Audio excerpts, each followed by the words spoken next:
कभी एक ऐसे पत्थर के बारे में सुना है जो किसी भी चीज को छू ले तो वो सोना बन जाए? जी हाँ, ये पारस पत्थर की सदियों पुरानी बहुत ही दिलचस्प कहानी है। एक ऐसा मिथक जो बेशुमार दौलत और जादू का वादा करता है। लेकिन क्या हो अगर ये पत्थर से सोना ही नहीं बल्कि अपने साथ एक भयानक श्राप भी लाता हो। आज हम इसी सवाल की तह तक जाएंगे। क्या ये पत्थर सच में दौलत का खजाना है या फिर इसकी एक बहुत बड़ी जानलेवा कीमत चुकानी पड़ती है? चलिए पता लगाते हैं। तो सबसे पहले ये समझते हैं कि आखिर ये है क्या चीज। देखिए, ये सिर्फ एक पत्थर नहीं है, ये एक आइडिया है, एक ऐसा विचार जिसने सदियों से इंसानों को अपनी तरफ खींचा है। तो पारस पत्थर, जिसे पश्चिम में फिलोसोफर्स स्टोन भी कहते हैं, एक ऐसी कमाल की चीज मानी जाती है जो लोहे जैसी मामूली धातु को भी बस एक बार छूकर खरे सोने में बदल सकती है।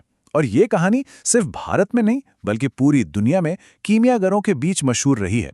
भारत में इस पत्थर से जुड़ी जो सबसे मशहूर कहानी है, उसका सेंटर है मध्य प्रदेश का रायसेन किला। यहीं से पारस पत्थर की सबसे रोमांचक और हाँ, सबसे डरावनी कहानियां भी निकल कर आती हैं। ये किला सिर्फ पत्थरों की एक इमारत नहीं है, बल्कि एक जीती जागती कहानी का घर है। वहां के लोगों का तो पक्का यकीन है कि वो चमत्कारी पारस पत्थर आज भी इसी किले के अंदर कहीं ना कहीं दबा हुआ है। इस किले का इतिहास देखा जाए तो वो खून और दुख से लिखा गया है। ये सिर्फ लड़ाइयों का गवाह नहीं रहा, बल्कि यहाँ 2 बार बड़े जौहर हुए, जहां सैकड़ों औरतों ने दुश्मनों के हाथ लगने से बेहतर खुद को आग के हवाले करना समझा। और यही दर्दनाक इतिहास इन कहानियों को और भी गहरा बना देता है।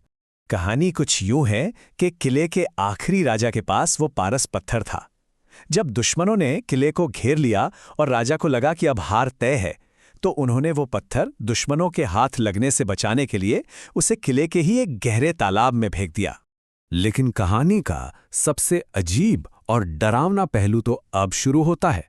कहते हैं कि उस पत्थर की रखवाली एक बहुत ही ताकतवर जिन करता है, और जो कोई भी उसे ढूंढने की हिम्मत करता है, उसका सामना ऐसी अजीबोगरीब चीजों से होता है कि या तो वह अपना दिमागी संतुलन खो बैठता है या फिर उसकी रहस्यमयी हालात में मौत हो जाती है। तो चलिए अब इन कहानियों से निकलकर जरा असल दुनिया में आते हैं और देखते हैं कि कैसे ये मिथक एक जानलेवा हकीकत बन गया। ये सिर्फ लोक कथा नहीं है, इस खजाने की खोज ने असल में लोगों की जान ली है। यहीं पर आकर विश्वास अंधविश्वास में बदल जाता है और उसका अंजाम बहुत भयानक होता है। पारस पत्थर को पाने की चाहत अब कोई मामूली खोज नहीं रही। ये एक ऐसा जुनून बन चुका है जिसने लोगों को कातिल तक बना दिया है। इसका एक बहुत ही खौफनाक उदाहरण छत्तीसगढ़ में देखने को मिला। हुआ ये कि बाबूलाल यादव नाम के एक तांत्रिक की हत्या कर दी गई, और वजह सिर्फ एक शक था कि उनके पूजा पाठ का एक मामूली पत्थर ही असली पारस पत्थर है। जब उन्हें जबरदस्ती उस पत्थर से सोना बनाने को कहा गया और जाहिर है वो ऐसा नहीं कर पाए, तो उनकी पीट पीट कर जान ले ली गई। लेकिन हर कहानी का एक दूसरा पहलू भी तो होता है। क्या इन सभी दावों के पीछे कोई लॉजिकल वजह हो सकती है? आइए कुछ सबूतों पर एक नजर डालते हैं। इतिहासकार राजीव चौबे एक बहुत ही प्रैक्टिकल सवाल उठाते हैं।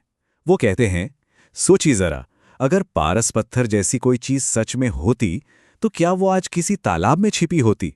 नहीं, वो तो किसी बड़े म्यूजियम में रखी होती है ना।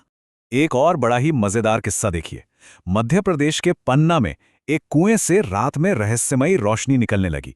बस फिर क्या था, अफवाह फैल गई कि कुएं में पारसमणि है।